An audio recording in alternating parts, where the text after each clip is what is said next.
खुदा के कलाम को और खुदा के बंदा को पानी में वेलकम करते हैं।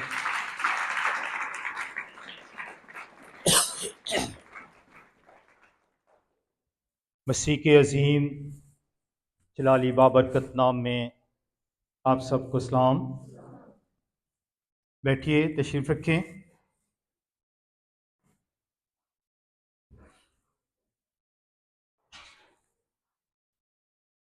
हमने जुमे को जिंदा बादशाहत के मुतल्लिक सीखा था और इससे पेशतर भी खुदा की बादशाही के मुतल्लिक हमने सीखा है। आज हम इस बादशाह की राया के बारे में सीखेंगे।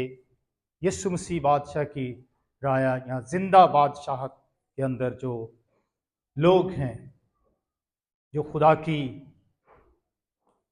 बादशाही के अंदर उसकी राया है, उसके लोग हैं, उनके मुतल्लिक कुछ बातें सीखेंगे।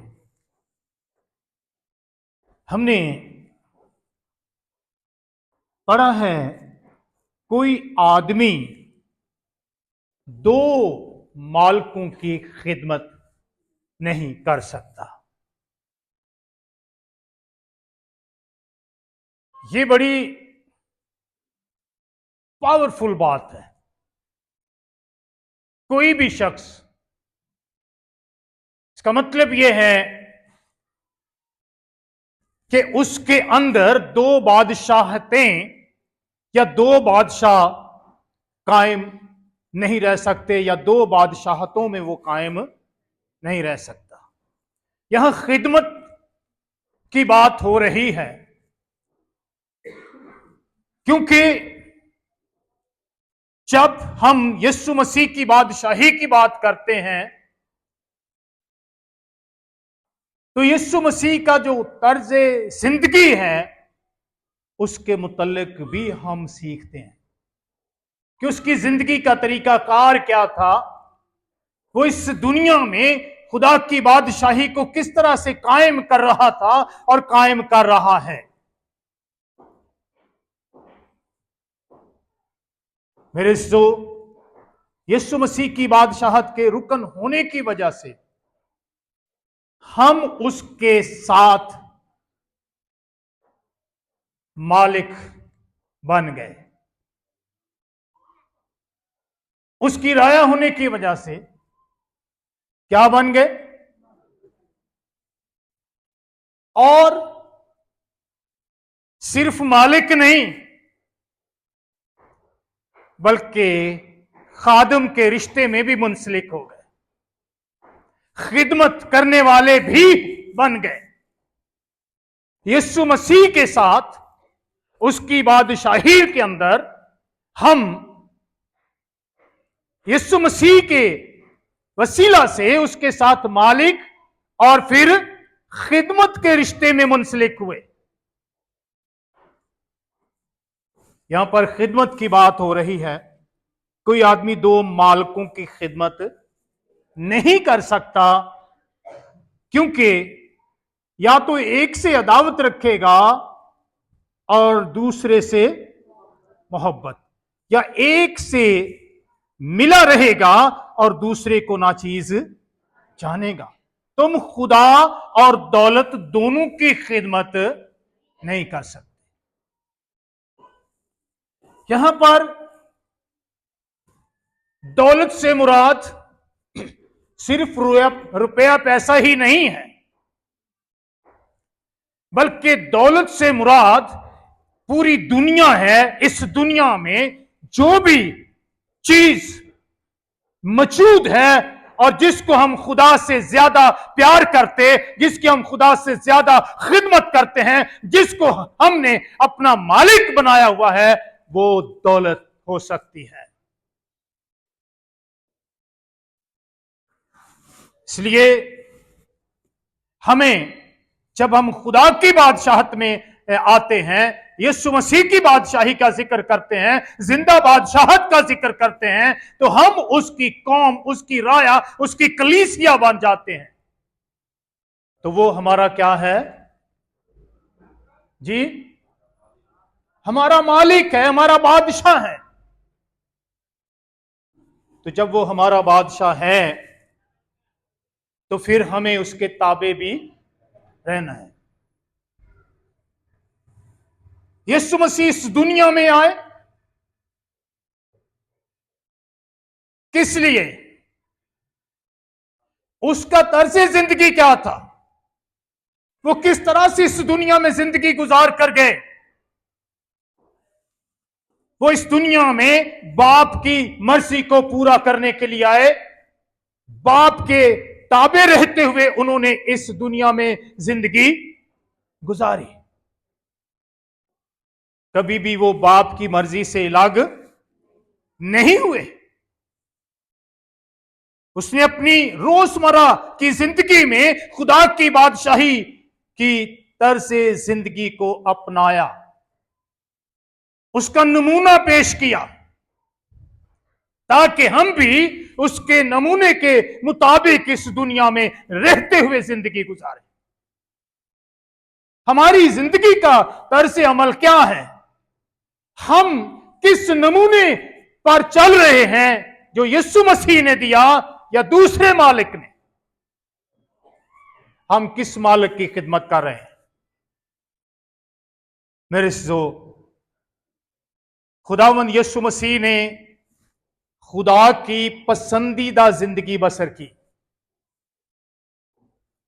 अपनी पसंदीदा नहीं, अपनी मर्जी के मुआफिक नहीं, बल्कि खुदा की पसंदीदा, जो खुदा को पसंद है, वो जिंदगी उसने यहां पर जब वो इस दुनिया में थे उन्होंने जिंदगी गुजारी।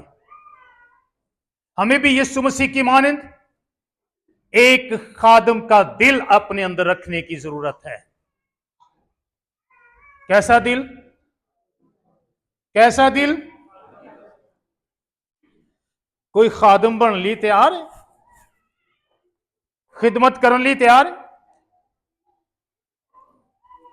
ये बड़ा मुश्किल है, जिन्होंने कहते ना बड़ा औखा काम है। खिदमत करना हमें बहुत मुश्किल लगता है। मसीही लोग अक्सर इस खिदमत को पसंद नहीं करते, खादम बनना पसंद नहीं करते। हमें यीशु मसीह की जिंदगी का जो नमूना है, उस जिंदगी के नमूने के मुआफिक हमें अपनी जिंदगी को गुजारना है। अगर हम जिंदा बादशाहत के लोग हैं, मसीह की राया हैं, फिर उसके मुआफिक हमें चलने की जरूरत है। इफसियों का खत 5 बाब, इफसियों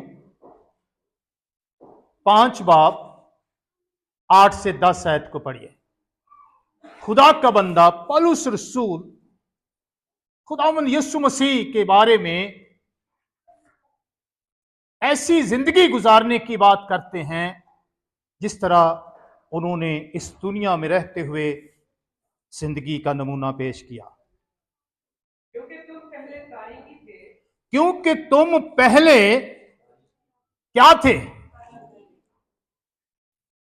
तुम पहले तारीकी थे। तारीकी का क्या मतलब है?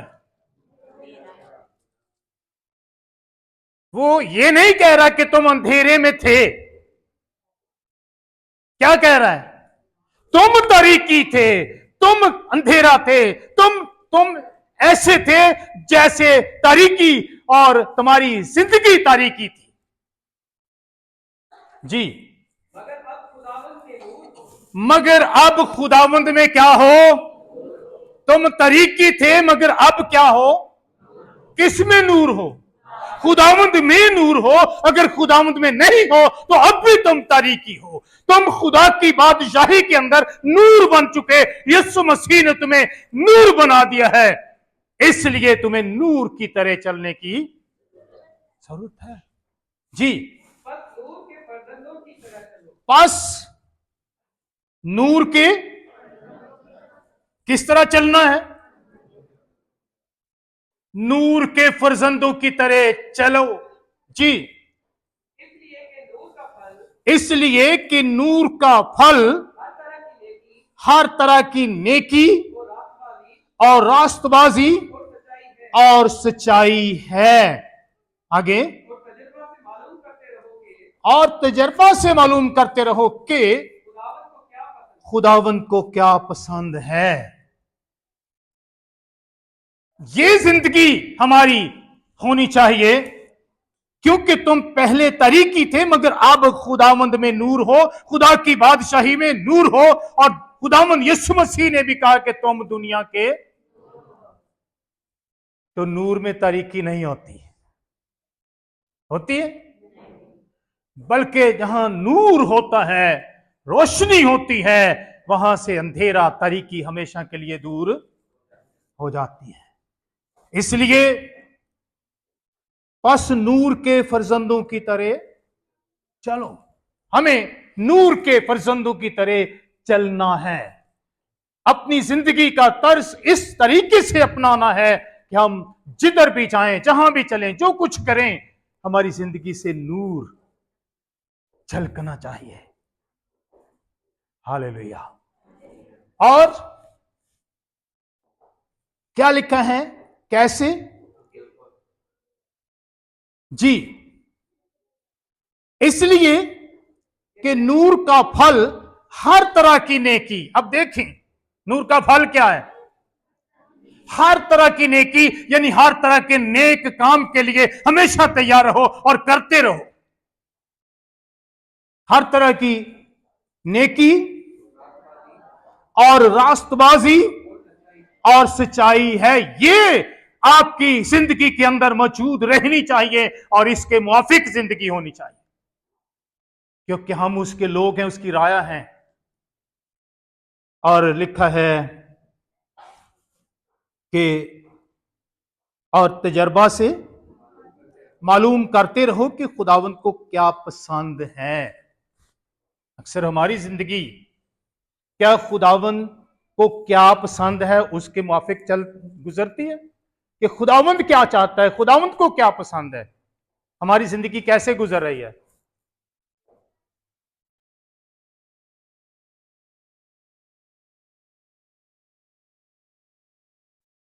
जो हमें पसंद है, जो हमारा दिल चाहता है, जो हमारी मर्जी है, जो हमारी सोच है, हमेशा इसी में हम जिंदगी गुजारते रहते हैं, तो फिर हम कौन सी खुदा की बादशाही में जिंदगी गुजार रहे हैं, कौन सी हम खुदा की खिदमत कर रहे हैं। मेरे सिसो, मैं चंद बातें आप तक पहुंचाना चाहता हूं खिदमत के तल्लुक से, खुदा की बादशाही में इस तर्ज जिंदगी के तल्लुक से, क्योंकि मसीही लोग इसको पसंद नहीं करते। बाइबल मुकद्दस में खादम की 4 खुसूसियात बयान की गई। यीशु मसीह ने तो खुद फरमा दिया कि मैं खिदमत लेने नहीं बल्कि करने आया। तो हम किसके लोग हैं, किसकी राया है, कौन हमारा मालिक है, कौन हमारा बादशाह है? तो जो हमारा बादशाह, हमारा मालिक है, जब वो खिदमत कर रहा है, खिदमत देने के लिए आया, खिदमत करने के लिए आया, लेने के लिए नहीं, तो हमारा तर्ज जिंदगी कैसा होना चाहिए। 4 अहम बातें, 4 अहम खुसूसियात बाइबल के अंदर बयान की गई हैं और ये बड़ी हैरान कुन है। क्या है जी? हैरान कुन, हैरान कर देने वाली। पहली बात, गुलामी में आजादी। गुलामी में, गुलाम कभी आजाद होते, लेकिन बाइबल मुकद्दस के अंदर गुलामी में क्या है? आजादी है। और कैसे? रूमियों 6 बाब उसकी 22वीं आयत, और फिर पहला कुरिन्थियों 7:22 दोनों आयात का मुताला करेंगे, पढ़ेंगे और उसके बाद हम देखेंगे। जी, रोमियो 6:22, मगर अब गुनाह से आजाद और खुदा के गुलाम होकर तुमको अपना फल मिला। हालेलुया। अब गुनाहों से क्या मिल गई? आजादी मिल गई और अपने खुदा की, अपने मालिक की गुलामी में आ गए। और यहां पर गुलामी में भी आजादी है, गुलामी नहीं है, बल्कि इसमें भी क्या है? गुलामी में भी आजादी। दोबारा पढ़िए जिसको, मगर अब गुनाह से आजाद और खुदा के गुलाम होकर तुमको अपना क्या मिला? तुमको अपना फल मिला, जिससे पाकीज़गी हासिल होती है। हालेलुया। यह है आजादी गुलामी के अंदर। गुनाहों से उसने हमें क्या किया? आजाद किया। गुनाहों की गुलामी से उसने छुड़ाया, गुनाहों की कैद से रिहाई दी, तारीकी से निकाला और हमें अपना गुलाम बनाया, ताकि हम क्या हो जाएं? जी, हम,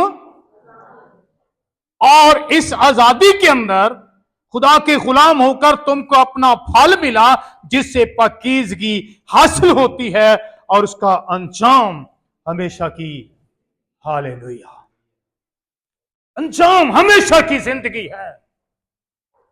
लेकिन गुनाहों की गुलामी का अंजाम क्या है? मौत है, नीचे लिखा हुआ है। इसलिए जब हम खिदमत के अंदर खुदा की हजूरी में आते हैं, तो फिर हम गुलामी से आजादी की तरफ आते हैं। कुछ लोग यही समझते हैं खिदमत सिर्फ खुदा दे खादमां दा या पास्टरां दा काम है, आई समझते हैं जी, ए पादरियां दा काम है, बस पादरी जानन ते उन्हां दा काम जाने। मैं आपसे यह सवाल पूछता हूं, क्या आपको खुदा ने गुलामी से आजाद नहीं किया? गुनाहों की गुलामी से जी। तो यहां तो उन सबके लिए बात है। और हम कितनी खिदमत करते हैं, हम कितनी खिदमत के अंदर मगन होते हैं, या खुदा की खिदमत करते हैं, अपने मालिक की खिदमत करते हैं। जी, अगला वाला, पहला कुरिन्थियों 7:22।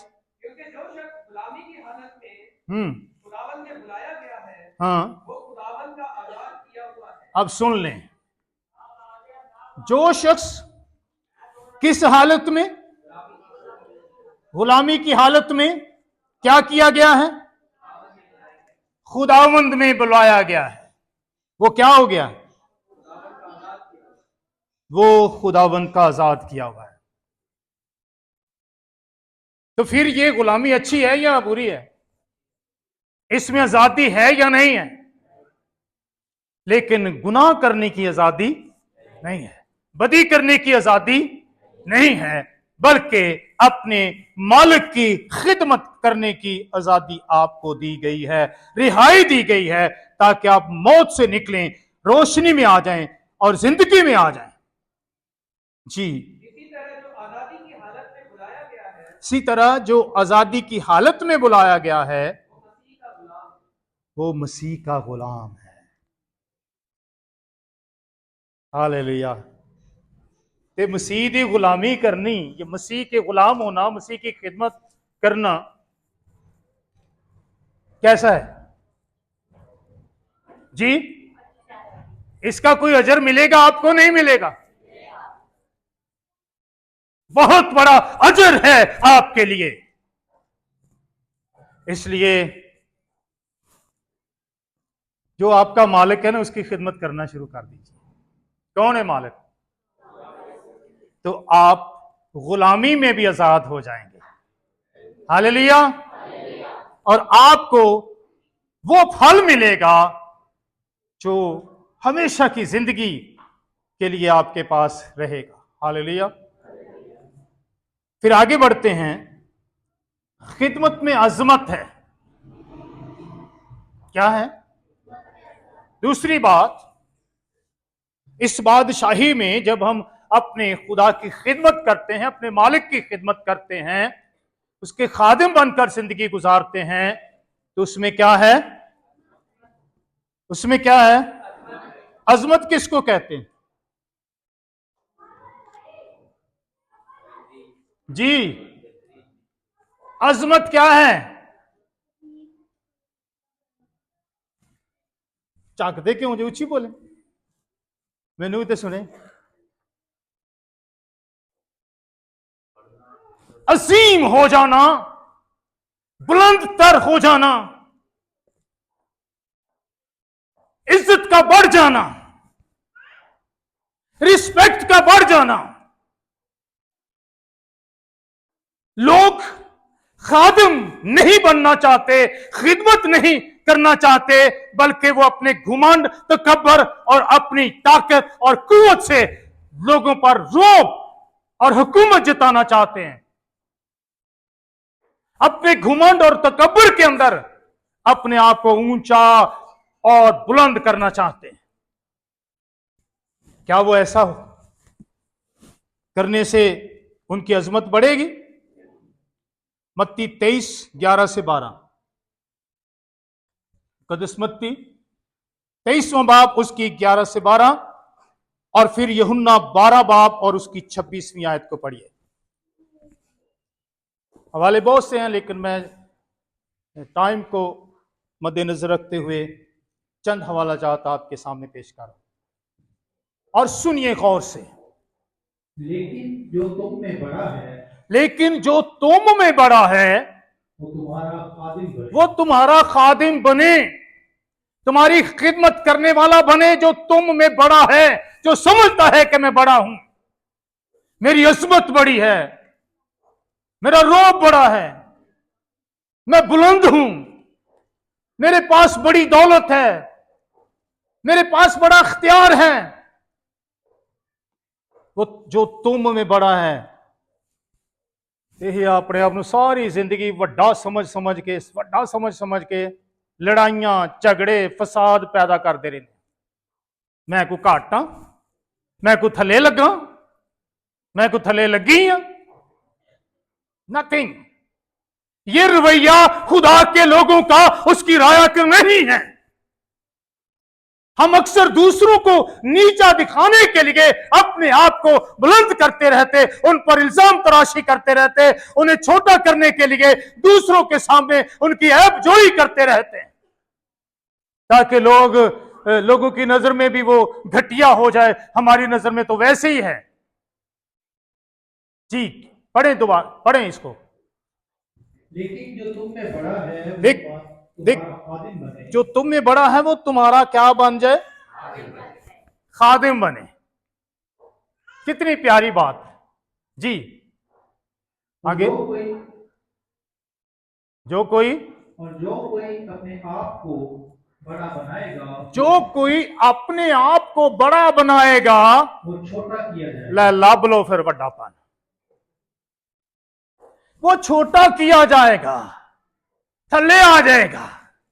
वो बड़ा नहीं। जो कोई अपने आप को बड़ा बनाएगा, अपने आप को बड़ा समझेगा कि मैं बड़ा लीडर हूं, मैं बहुत बड़ा हूं, घर में, मेरे रिश्तेदारों में, मेरे बरादरी में मेरा बड़ा तुरला ऊंचा है, वो नीचे आ जाएगा। इस बात को याद रखें, अगर वो खुदा की खिदमत करने वाला खादिम नहीं, अगर वो छोटा नहीं और अपने लोगों, अपने वो कलीसिया की खिदमत में नहीं है। जो कोई बड़ा बनाएगा अपने आप को, वो क्या हो जाएगा? कि कोई छोटा बनना पसंद करता, मैं बड़े तो मैं थल्ले आ जा। हैं? जब नवाज शरीफ को वजीरी से उतारा गया था तो वो क्या रोना रो रहा था? मुझे क्यों निकाला, मुझे क्यों निकाला, मुझे क्यों निकाला, और मेरा ते उच्चा तुरला सी। ऐसा ही रोना हम भी रोते हैं जी। आगे, और जो अपने आप को छोटा बनाएगा, जो अपने आप को छोटा बनाएगा वो बड़ा किया जाएगा। वो बड़ा किया जाएगा। ये अजमत है खिदमत के अंदर, खादिम बनने के अंदर, अपने मालिक की खिदमत करने में आपकी अजमत बढ़ जाती है। आप नीचे नहीं रहते। बहुत से लोग समझते हैं कि हम क्या हो जाते हैं, छोटे हो जाते हैं, मिन्नू कोई समझदा ही नहीं कुछ। लेकिन आप खिदमत करते रहें, आप खिदमत जारी रखें, आप छोटे बन जाएं, खुदा आपको, हालेलुया जी। आगे पूरे हो गए हवाले 11 से 12 और यूहन्ना 12 से 26, 12वां बाब 26वीं आयत। अब देखें यहां पर एक और अजमत, एक और बड़ाई, ऊंचाई, बुलंदी से बढ़कर कोई आपको इज्जत और बुलंदी दे नहीं सकता। अगर कोई शख्स मेरी खिदमत करे, अगर कोई शख्स मेरी खिदमत करे तो मेरे पीछे हो ले, तो मेरे पीछे हो ले, मेरी पैरवी में आ जाए और मेरी पैरवी में चले जी। और जहां मैं हूं, जहां मैं हूं वहां मेरा खादिम भी होगा। वहां मेरा खादिम भी होगा। हालेलुया जी। अगर कोई मेरी खिदमत करे, अगर कोई मेरी खिदमत करे तो बाप उसकी इज्जत करेगा। बाप उसकी इज्जत करेगा। हालेलुया। ये आपकी अजमत है कि आप वहां होंगे जहां यीशु मसीह है, और आपकी इज्जत कौन करेगा? हालेलुया। बाप आपकी इज्जत, आपकी रिस्पेक्ट करेगा। इससे बड़ी अजमत और क्या हो सकती है? ये बादशाह की राया है। जो कोई मेरी खिदमत करेगा वो मेरी पैरवी, जिस तरह मैं चलिया ना उसी तरह ही वो चलेगा। जैसे मैंने जिंदगी गुजारी है वैसे ही वो भी जिंदगी गुजारेगा। और फिर जहां मैं हूं वहां मेरा इस तो बुलंदी होर केड़ी लब दे। और जो कोई मेरी खिदमत करेगा बाप उसकी, कि असं लोगों को इज्जत लभते रहने, रोब देना। हाँ? मुझे जी कोई ओहदा नहीं मिला, मुझे जी स्टेज पे नहीं बुलाया गया, मुझे जी ये नहीं किया गया, मुझे वो नहीं किया गया, मेरी जी वो पंफलेट पे तस्वीर नहीं है इसलिए मैं करूंगा ही नहीं, मुझे मौका नहीं दिया गया इसलिए मैं करूंगा ही नहीं। क्या ये आपकी खिदमत है? ये आपकी सोच है? ये यीशु मसीह का तर्ज जिंदगी है जो आप अपना रहे हो? फिर आप क्या हो जाएंगे अगर इंजदा रवैया होया ते? वड्डे होवोगे।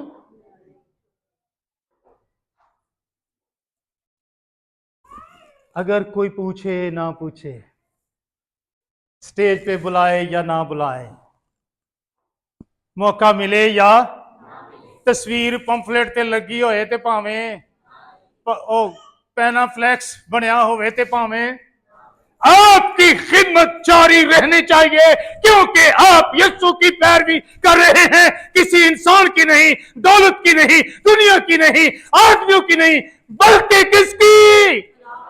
खुदावंद की। और जहां खुदावंद है वो आपको अपनी जगह पर अपने पास रखेगा, क्योंकि जहां मैं हूं मेरा खादिम होगा।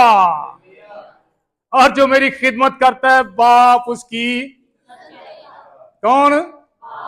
कि जे इज्जत आदमियां तो लाभते रहोगे ना, तो फिर वो गवाबोगे। अजमत किस में है जी? खुदा की खिदमत में या दुनिया की खिदमत में? अपने रोब च या छोटे होने च? तो फिर छोटे हो जाएं और खिदमत जारी रखें।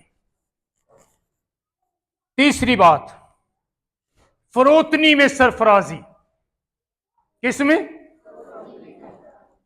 फरोतनी, इनकसारी, हलीमी है। आइए हवाला जात को देखते हैं। मत्ती 18:4, मुकद्दस मत्ती 18वें बाब की 4थी आयत पढ़िए जी, और देखें कि खुदावंद यीशु मसीह फरोतनी के मुतालिक क्या बात कर रहे हैं हमसे। बस जो कोई अपने आप को बस जो कोई अपने आप को इस बच्चे की मानद छोटा बनाएगा, इस बच्चे की मानंद छोटा बनाएगा, वही आसमान वही आसमान की बादशाही से की बादशाही में बड़ा होगा। Hallelujah, hallelujah. जो कोई बच्चे की मानंद अपने आप को छोटा यानी फरोतन बना लेगा, इनकसार हो जाएगा, हलीम हो जाएगा, वो खुदा की बादशाही में बड़ा होगा।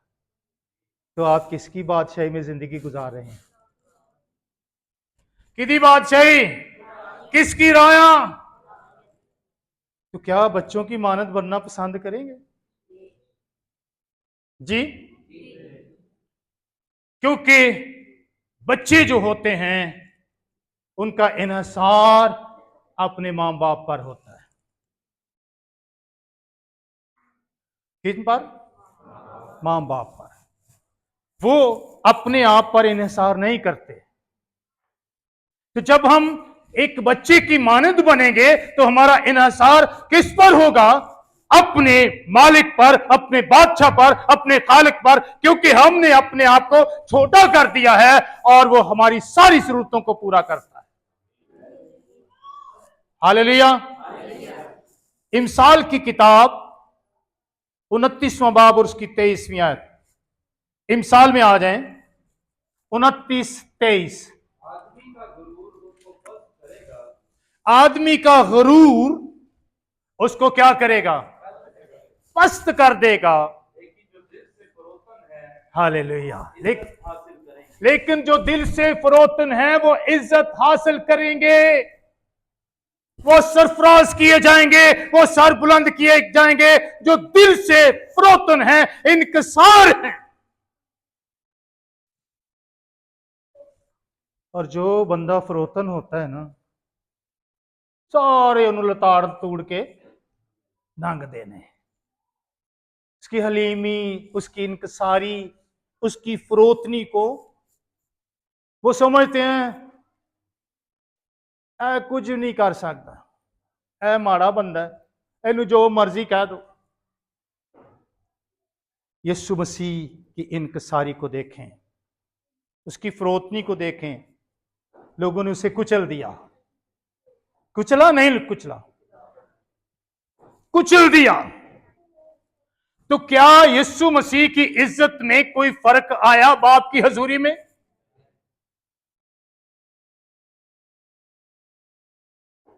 आप 1000 के नोट को अपने हाथों में लेके उसे मसल दें, मरोड़ चरोड़ दें, उसकी शक्ल ही बिगाड़ दें, उसकी वैल्यू में कोई फर्क आएगा?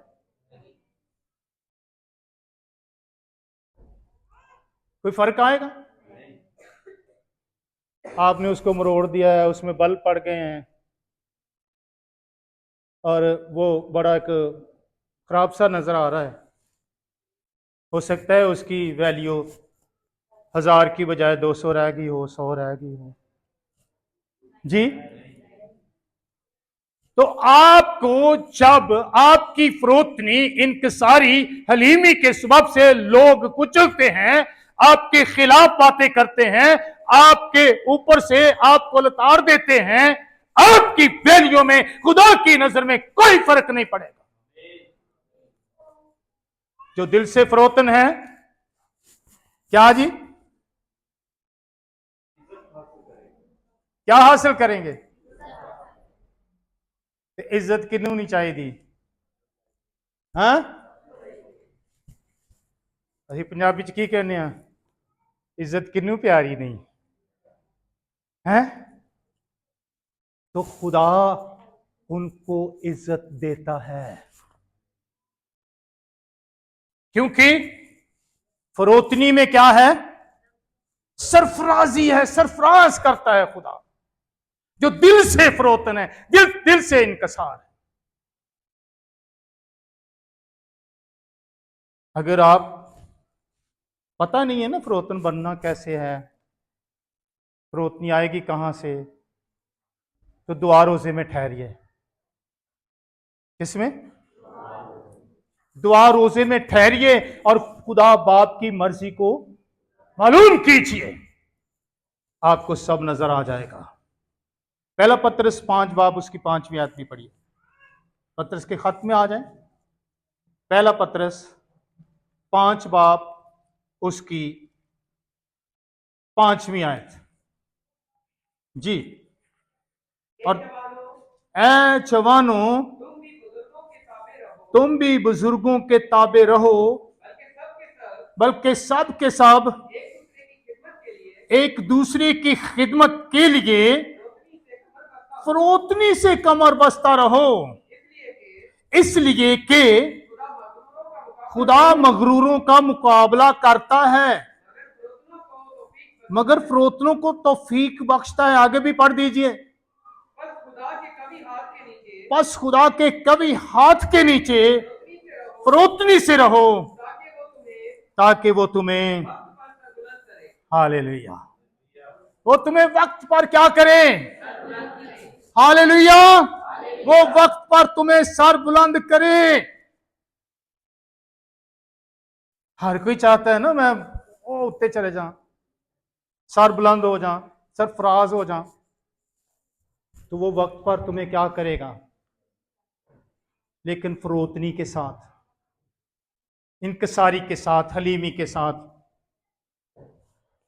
खुदावंद यीशु मसीह इसी फरोतनी में लिखा है, उसने अपने आप को क्या कर दिया? पस्त कर दिया, खाली कर दिया, यहां तक कि उसने मौत, बल्कि सलीबी मौत, और खुदा ने भी उसको वो नाम बख्शा जो सब नामों से। तो हम किसकी राया हैं? किसके लोग हैं? किसकी पैरवी कर रहे हैं? तो ये हलीमी आपको सरफराजी की तरफ लेकर जाती है, फरोतनी आपको सरबुलंदी की तरफ लेकर जाती है।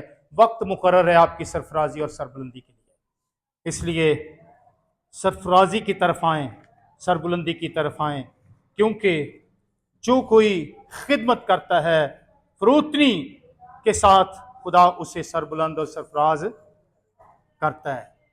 फिर आगे चौथी बात, फर्माबरदारी में इक्तदार है। फर्माबरदारी में क्या है? इक्तदार। इक्तदार का क्या मतलब है?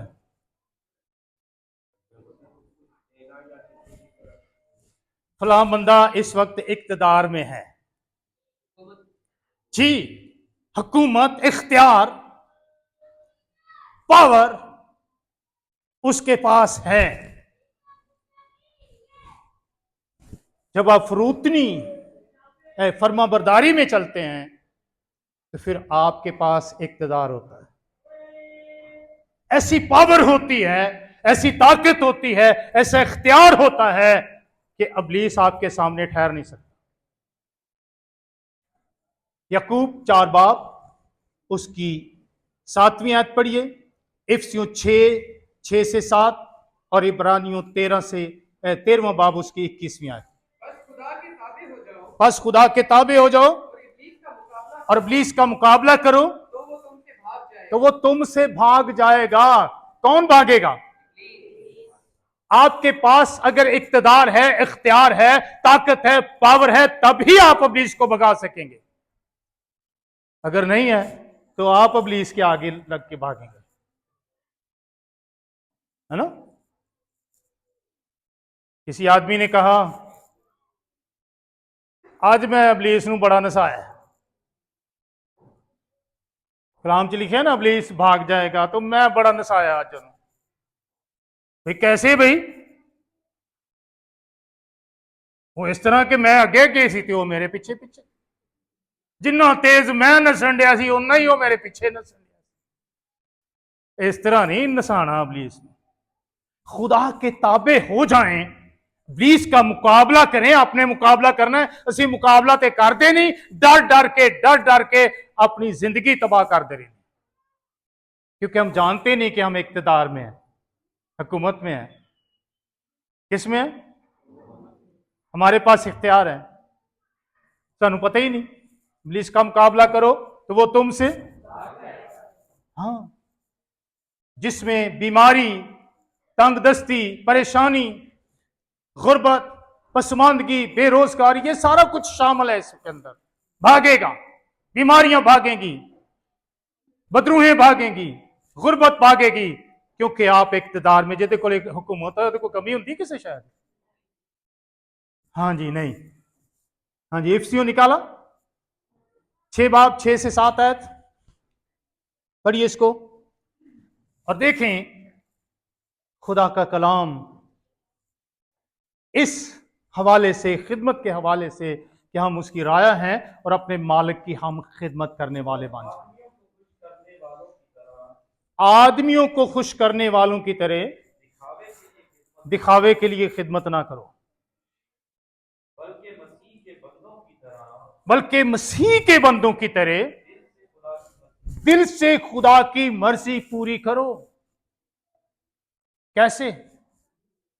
सारी जिंदगी आदमियों को खुश करने च लगे रहने, ਉਹ ਵੀ ਨਾ गुस्से हो जाए, ਉਹ भी नाराज ना हो जाए, ਉਹ भी ना हो जाए, ਉਹ भी ना हो जाए, ਉਹ भी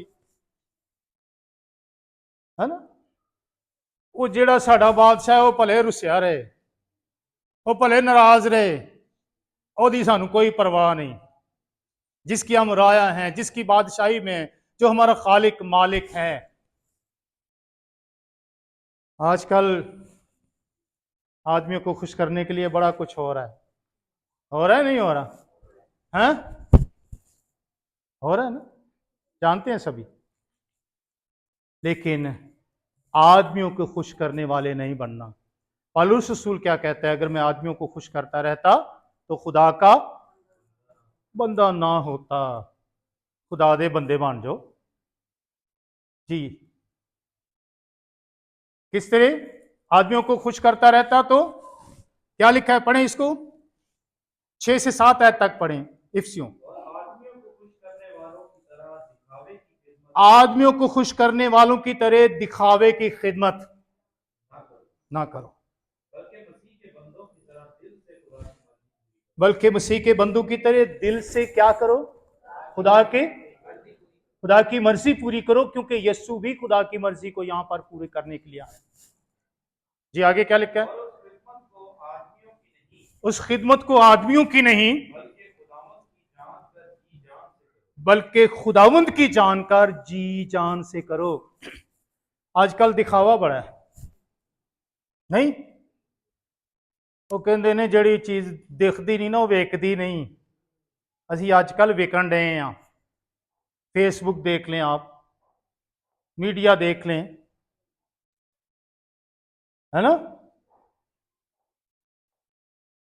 जहां भी जिधर भी देख लें आप, भरा पड़ा है दिखावे के लिए। खिदमत करने वाले भी आज दिखावे की खिदमत कर रहे हैं। देखो जी मैं की करन दिया, देखो जी मैं, वो जेड़ा वेखण वाला है ओनू ते विखा।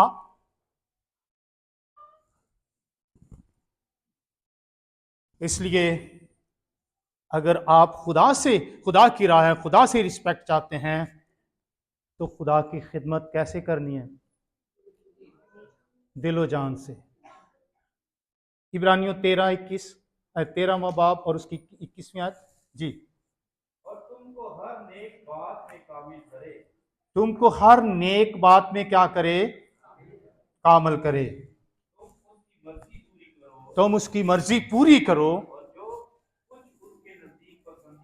और जो कुछ उसके नजदीक पसंदीदा है यीशु मसीह के वसीला से यीशु मसीह के वसीला से हमें पैदा करे, हमें पैदा करे, जिसकी तमजीद अब्दुल-अबाद होती रहे। इससे बढ़कर कोई और इज्जत हो नहीं सकती, इससे बढ़कर और कोई किरदार हो नहीं सकता। खुदा की पसंदीदा मर्जी को हमने क्या करना है? पूरा करना है। उसकी मर्जी के मुआफिक हमारी जिंदगी का तर्ज होना चाहिए, ताकि खुदा हमारी जरूरियात को भी पूरा करता रहे और हम में उसकी खिदमत जो है वो भी पूरी होती रहे। जैसा कि पढ़ा गया 21वीं आयत, तुमको हर नेक बात में कामल करे, किसमें?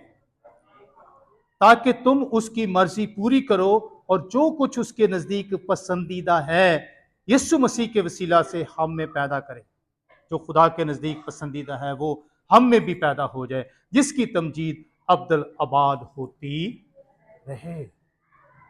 मेरे अजीजों, हम खुदा के लोग हैं, उसकी राया हैं। जैसा कि खुदावंद यीशु मसीह ने फरमाया, कोई आदमी दो मालिकों की खिदमत नहीं कर सकता, क्योंकि या तो एक से अदावत रखेगा और दूसरे से मोहब्बत, एक से मिला रहेगा और दूसरे को नाचीज जानेगा।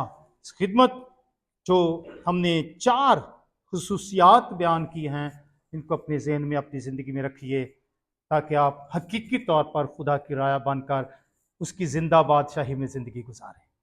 हालेलुया। और उसकी तमजीद कब तक होती रहे? अब्दुल-अबाद तक होती रहे। अपने सरों को झुकाइए और अपने खुदावंद खुदा की शुक्रगुजारी कीजिए। हालेलुया। अपने सरों को झुकाइए और खुदावंद की शुक्रगुजारी कीजिए। Praise the Lord. सब सर झुक जाएं, दुआ करें, खुदावंद आप सबको बरकत दे।